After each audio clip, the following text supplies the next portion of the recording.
Move on to the next question. Go ahead. Hi. Can you say why America is the greatest country in the world? Why is America not the greatest country in the world, Professor. That's my answer. You're saying... Yes.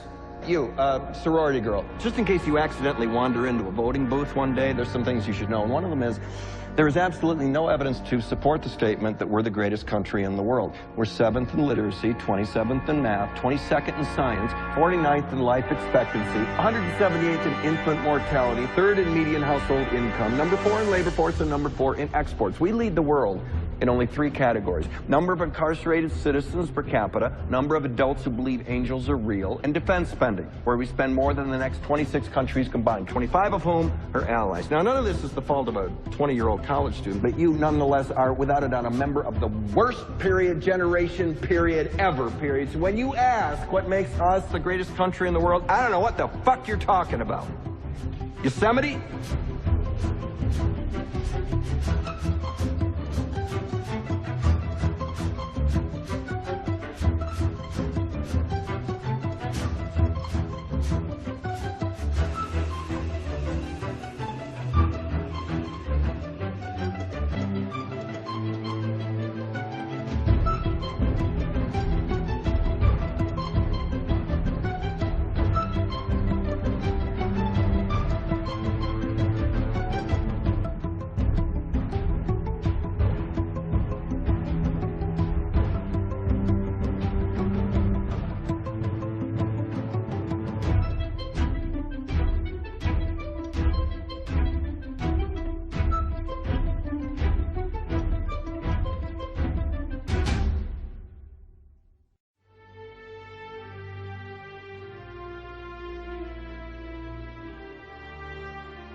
The whole agenda is to create a one-world government, and the goals of the banking industry, not just the Federal Reserve System, but the private banks in Germany and England, all over Italy, all over the world, they all work together.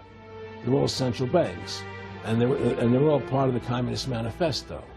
You know, central banking is one of the major planks of the Communist Manifesto. We talk about America being a capitalistic country, but yet at the same time we have a central bank that plans everything for us, right? And the graduated income tax is another plank of the Communist Manifesto, right? So right there you have 2 major planks of the Communist Manifesto that have been brought in because of the Federal Reserve System, okay? So the ultimate goal that these people have in mind is the goal to create a one-world government. Now, they've taken over our government, both Republicans and Democrats. There's no difference anymore between the 2 parties. They control both parties. It doesn't matter to them which one wins, because who's ever running for president will be someone they anoint, okay? Whether it's Hillary Clinton or John McCain running for president next year, they're going to be people that are going to do what they want them to do. And the fact of the matter happens to be that you can't win an election unless you have enough money to win. They make sure who gets the money. It was necessary for them to take over America, take away our gun rights of freedom to bear arms, and create a country where we become slaves. Because once they took over America, the rest of the world becomes a lot easier for them.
November 16, 1933, the day we recognized the Soviet Union. Its purpose, its open stated goal, its strategy was to overthrow the rest of the world and impose the teachings of Marx, and then Leninism, and then we get to Stalin. Now, 4 American presidents, beginning in 1917, refused to recognize this revolutionary government, knowing full well that you could not have, quote, normal, or even normal without quotes, relations with a government calculating towards your own destruction. This was obviously, you could not have agreements, they would be broken, you could not have any kind of deals or alliances. And so this government was shunned by the United States until 1933. And that was the year in November when Franklin Roosevelt, then in his very first term, recognized the Soviet Union.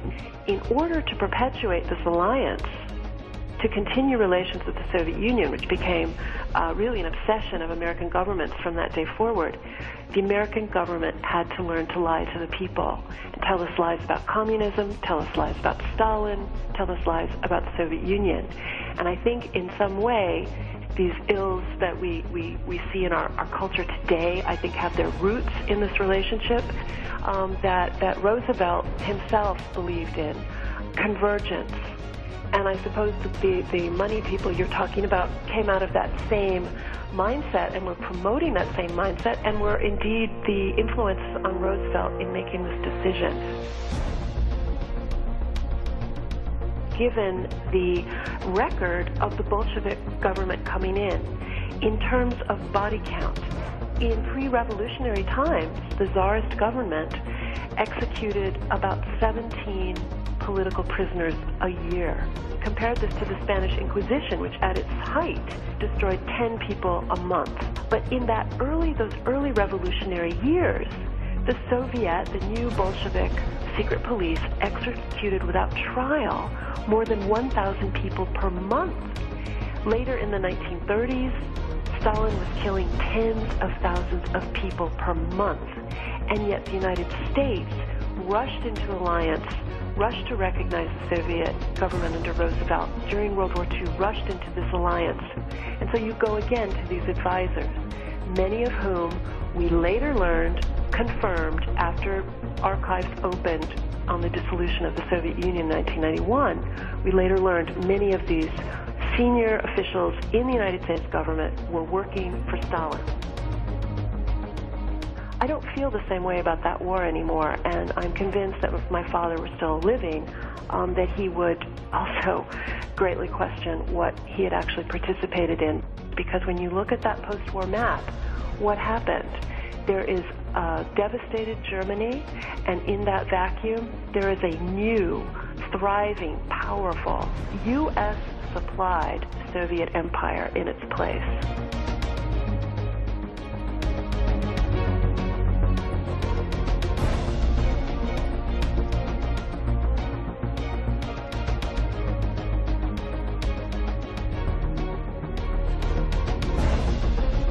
I think most Americans would tell you they're still living in a capitalist free country with all manner of liberty. The brainwashing, the conditioning that has been so successful and has demoralized us is definitely bringing us to this point of a certain kind of tyranny. It does not have, at this point, does not have the gulag, it's not have people knocking at the door with guns yet. It does, however, make examples of truth tellers. It makes examples of people who cross the line, and this has served to tyrannize us. And we are experiencing this, and yet you ask most people, they'll say we won the Cold War. Well, I say, look, 100 million dead after the communist century, and Republicans who have the majority in Congress cannot muster the votes to repeal and defund socialized medicine. Who won the Cold War?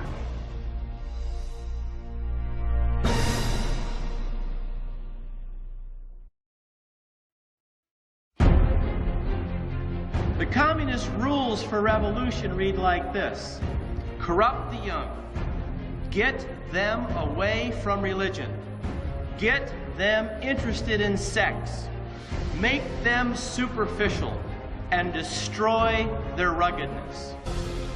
Always preach true democracy, but seize power as fast and as ruthlessly as possible. Communist rules for revolution by encouraging government extravagance, destroy its credit, produce fear of inflation with rising prices and general discontent. Promote abortion, homosexuality, lesbianism, witchcraft, cause the restriction of all firearms on some pretext with a view of confiscating them and leaving the population helpless. That is communism. Let me tell you what communists do. You want to know when you've got a communist? This was the plan passed from Joseph Stalin to various communist district organizers in helping America self-destruct. Religion. Discredit all Christian creeds. What have we got today? We've got occult cartoons, occult in the bookstores, and occult movies and occult videos. In the ethical area, corrupt morality by advocating promiscuity and degenerate perversion. During the early part of Bill Clinton's administration, under Jane Alexander, American taxpayers financed a 3-foot mound of synthetic excrement, a sculpture of 2 women engaging in oral sex, a film actually showing one man pushing his head into another man's rectum, a photo of a man with a bullwhip in his rectum, a film depicting Jesus Christ as a topless woman. Wake up! This is communism! The very word secrecy is repugnant in a free and open society.